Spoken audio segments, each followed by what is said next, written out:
एक वीडियो बनाया था जिसमें प्रेमानंद जी महाराज बता रहे हैं कि एक पत्नी के रहते हुए आप दूसरी स्त्री से अगर मतलब कि कोई रिश्ता रखते हैं या उसे पत्नी बना के स्वीकार करते हैं तो इस अपराध का कोई भी पश्चाताप नहीं होता है। तो एक हिंदू भाई ने कमेंट करके मुझसे पूछा कि आज के लोग तो तामसी हैं और राजा दशरथ जी ने 3 विवाह किए थे। दुख तो मुझे इस बात का हुआ ना कि जो हमारे हिंदू भाई लोग हैं वही ऐसे क्वेश्चंस पूछते हैं और कोई समाज नहीं पूछता है। चलिए आपने पूछा, अच्छी बात है। तो मैंने उन्हें जवाब तो दिया इसके बारे में, लेकिन मैंने सोचा कि इसका जवाब मतलब कि ऐसा क्वेश्चन तो सबके मन में उठा होगा, सभी मर्दों को ऐसा लग रहा होगा कि उन्होंने 3 विवाह किए थे, तो ऐसा क्यों?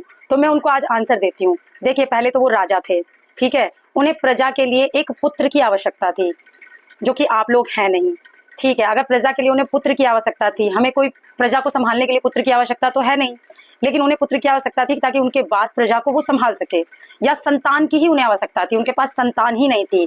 ऐसा नहीं है कि लड़की होती तो वो दूसरा विवाह कर लेते, लेकिन उन्हें मतलब कि प्रजा के संतुष्टि के लिए चाहिए थी। आप समझ गए इस बात को। तो उन्होंने संतान की प्राप्ति के लिए 3 विवाह किए, पर तीनों विवाह से उनको संतान की उत्पत्ति नहीं हुई। फिर उन्हें ऋषि मुनियों ने बताया कि यज्ञ कीजिए जिससे कि आपको पुत्र की प्राप्ति होगी। तो उन्होंने यज्ञ किया, उस यज्ञ द्वारा उन्हें आशीर्वाद मिला जिससे उन्हें 4 पुत्र और 1 पुत्री की प्राप्ति हुई। आप लोगों को पता होगा। तो अगर आप लोगों को जानना होगा कि उन पुत्रों का और पुत्रियों का क्या नाम है तो आप मुझे कमेंट कीजिएगा, मैं बता दूंगी आप लोगों को। तो जब उनको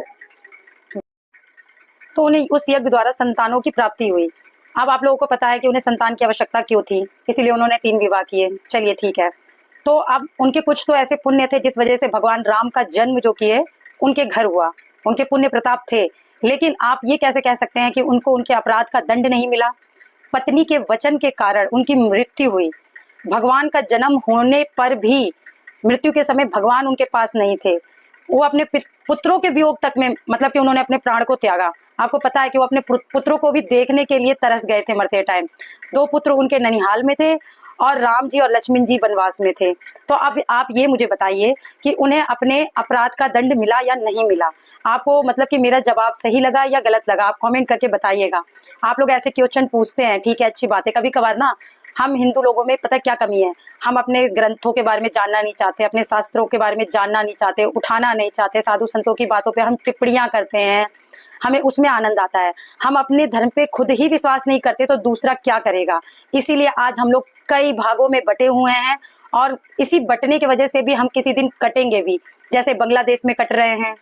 और अभी 27 लोग जो मारे गए वो भी इसी वजह से मारे गए क्योंकि वो हिंदू थे। अब मुसलमान जो भी हर व्यक्ति था वो कलमा जानता है, लेकिन हर हिंदू रामायण नहीं जानता, हर हिंदू गीता नहीं जानता, हर हिंदू हनुमान चालीसा नहीं जानता। यही सत्य है हमारे गुलाम होने का।